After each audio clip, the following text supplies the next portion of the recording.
There was once a queen who had no children, and it grieved her sorely. One winter's afternoon she was sitting by the window sewing when she pricked her finger, and 3 drops of blood fell on the snow.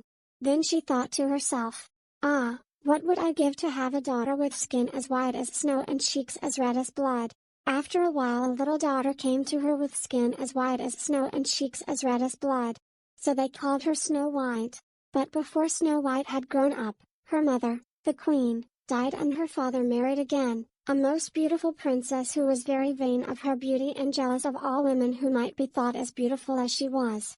And every morning she used to stand before her mirror and say, "Mirror, mirror, on the wall, who is the fairest of us all?" And the mirror always used to reply, "Queen, queen, on thy throne, the greatest beauty is thine own."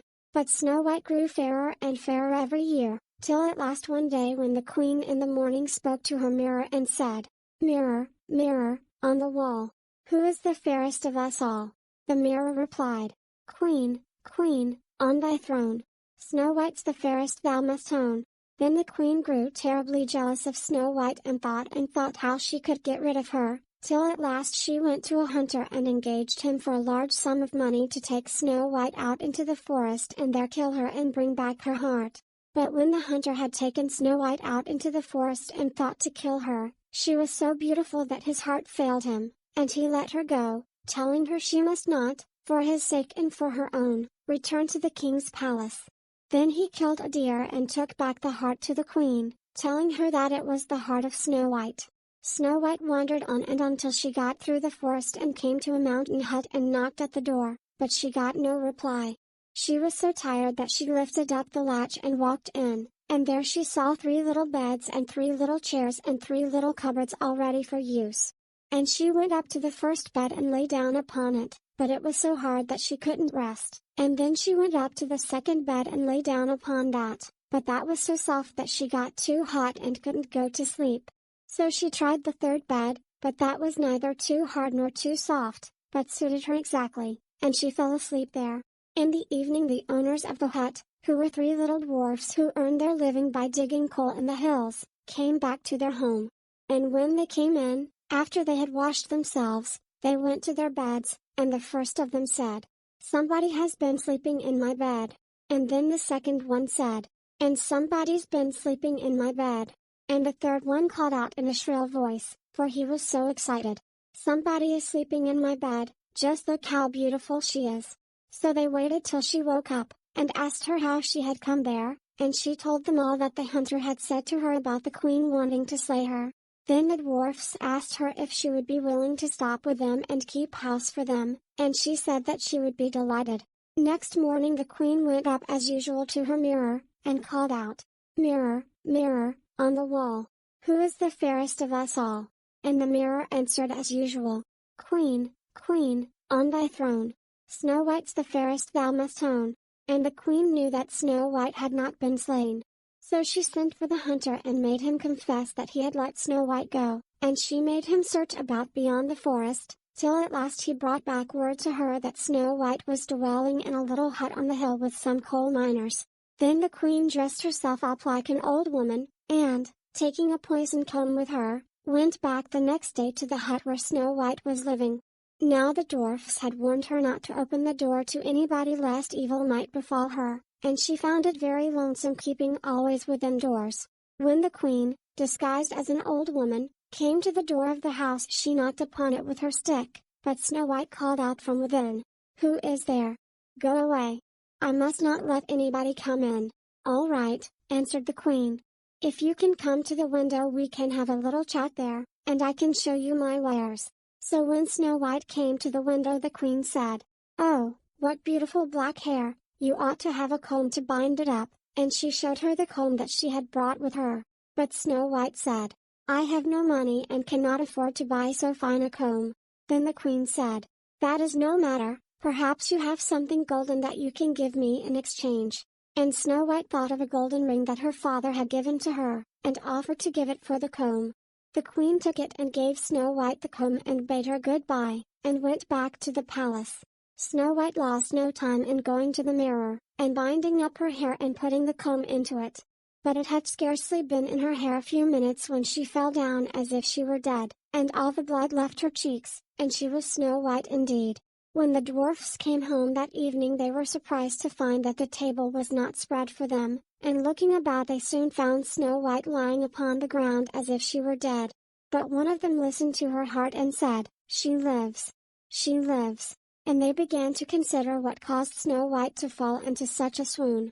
They soon found the comb, and when they took it out Snow White soon opened her eyes and became as lively as she ever was before.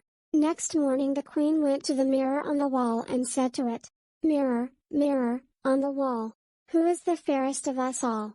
Then the mirror said as before, "Queen, queen, on thy throne, Snow White's the fairest thou must own." Then the queen knew that something had happened to the comb and that Snow White was still alive. So she dressed herself once more as an old woman and took with her poisoned ribbon and went to the hut of the three dwarfs.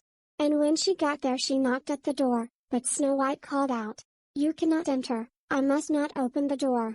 Then, as before, the queen called out in reply, "Then come to the window, and you can see my wares."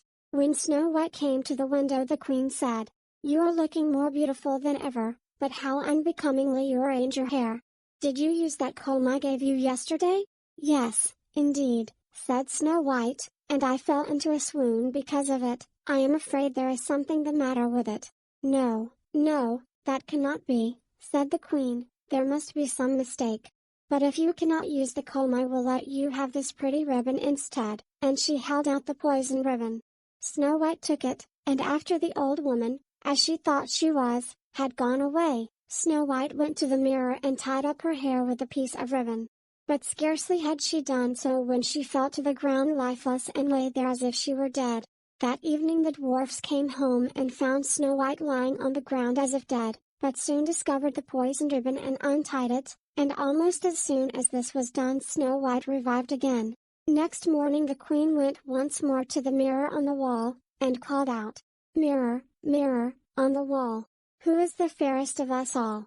To which the mirror replied, without any change, "Queen, queen, on thy throne, Snow White's the fairest thou must own." And the queen recognized that once again her plans had failed, and Snow White was still alive. So she dressed herself once more and took with her a poisoned apple, which was so arranged that only one half of it was poisoned and the rest of it was left as before. And when the queen got to the hut of the dwarfs she tried to open the door, but Snow White called out, "You can't come in." "Then I'll come to the window," said the queen. "Ah, you are the old lady that came twice before, you have not brought me good luck. Each time something has befallen me."